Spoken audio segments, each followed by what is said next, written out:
আসসালামু আলাইকুম, কেমন আছেন সবাই? আশা করি অনেক বেশি ভালো আছেন। আজকে আপনাদের জন্য নিয়ে এলাম কলা দিয়ে নতুন একটি নাস্তার রেসিপি। এটি সহজ, স্বাস্থ্যকর ও ঝটপট তৈরি করতে পারেন এমন একটি রেসিপি।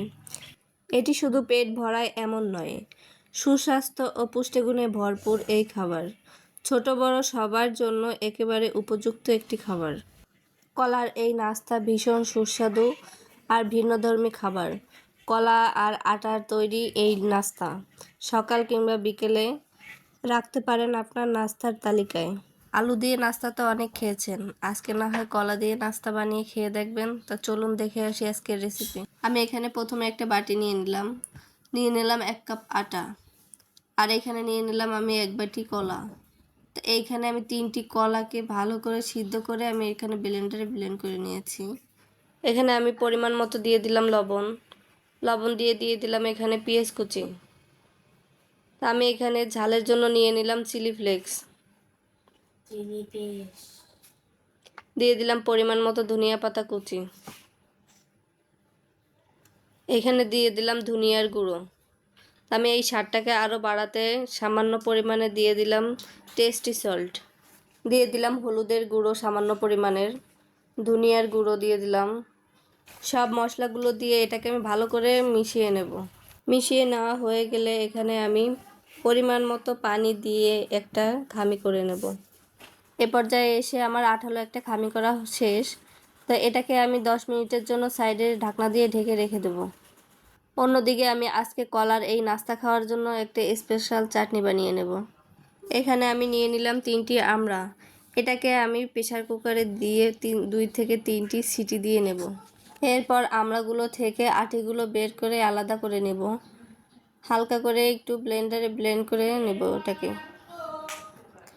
এ পর্যায়ে চুলায় বসিয়ে দিলাম একটি কড়াইতে দিয়ে দিলাম সামান্য পরিমাণে তেল, আর দিলাম 5 ফোড়নের গুঁড়ো, দিয়ে এটাকে আমি নাড়াচাড়া দিয়ে দিলাম মরিচের গুঁড়ো, দিয়ে এটাকে আমি ভালো করে আবারও নাড়াচাড়া করে মিশিয়ে নেব। মিশিয়ে নিয়ে দিয়ে দিলাম সেই ব্লেন্ডার করা সেই আমড়ার টকটাকে। এটাকে দিয়ে আমি ভালো করে এগুলো মিশিয়ে নেব একসঙ্গে।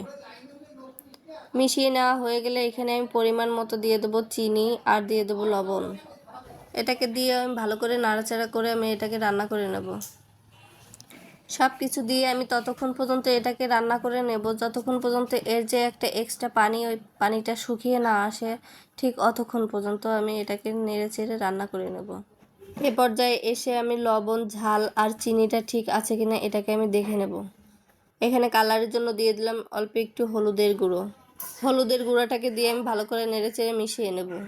তো এখন কিন্তু এটা আমার অনেকটা ঘন হয়ে এসেছে, ঠান্ডা হয়ে গেলে আরও বেশি ঘন হয়ে যাবে, তাই আমি এই পর্যায়ে এসে এটাকে নামিয়ে নেব। আমি যে খামিটা আগে থেকে করে রেখেছিলাম ওইখান থেকে ছোট লেচি কেটে নিয়েছি। আমি রুটির থেকে একটু মোটা করে এগুলোকে বেলে নিয়ে কেটে নিয়েছি এইভাবে। এখন এগুলো আমি ভেজে নেব। অন্যদিকে আমি চুলায় তেল গরম করতে বসিয়েছিলাম। তো এখন আমি একটা একটা করে এগুলোকে আমি ভেজে নেব। চুলোর আঁচটা হালকা মিডিয়ামে রেখে আমি এটাকে ভেজে নেব।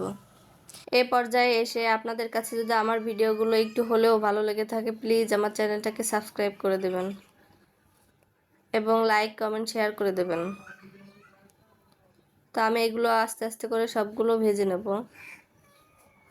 আপনারা আপনাদের পছন্দ মতো কালার অনুযায়ী আপনারা ভেজে নেবেন। আমি এইগুলোকে এই কালারেই উঠিয়ে নেব। এইভাবে কালার করে আমি সবগুলোকে ভেজে নেব। তা আমার ভাজা প্রায় হয়ে গেছে, আমি এগুলোকে আপনাকে পরিবেশন করে দেখাচ্ছি। এই হচ্ছে আজকের নতুন বা ইউনিক রেসিপি। এখানে আপনাদের কাছে দেখতে কেমন লাগছে আমি জানি না, তবে এটা খেতে কিন্তু মাশাআল্লাহ অনেক অনেক মজা হয়েছিল।